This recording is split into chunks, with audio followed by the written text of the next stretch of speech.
السلام علیکم ورحمۃ اللہ وبرکاتہ۔ الحمدللہ کفا وسلام علی عبادہ الذین اصطفی، اما بعد۔ محترم ناظرین اکرام، ایک اہم موضوع لے کر آپ لوگوں کے سامنے حاضر ہوں۔ خبیب نور محمد اوف ریٹائر ہو گئے۔ MMA ریسلنگ کی دنیا سے ایک بڑا نام، جس نے اکتوبر میں ریٹائرمنٹ کا اعلان کر دیا۔ محمد علی قلعے کے بعد ایک بڑا نام تھا جنہوں نے ریٹائرمنٹ کا اعلان کر دیا۔ ابو ظہبی کے اندر UFC 254 نامی ٹورنامنٹ میں حصہ لینے کے لیے آئے اور 29 بار انہوں نے جیت حاصل کی، یعنی جتنی مرتبہ رنگ میں اترے کوئی ان کو ہرا نہیں سکا۔ آخری بار گیچھی جو تھے ان کے سامنے وہ ہار گئے۔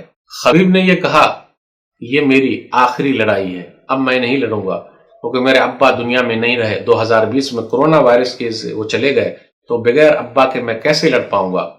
تو جتنی مرتبہ بھی وہ رنگ میں اترے اتنی مرتبہ کامیاب رہے، کوئی ان کو ہرا نہیں سکا۔ 32 سال کے ریٹائرمنٹ کا اعلان کر دیا۔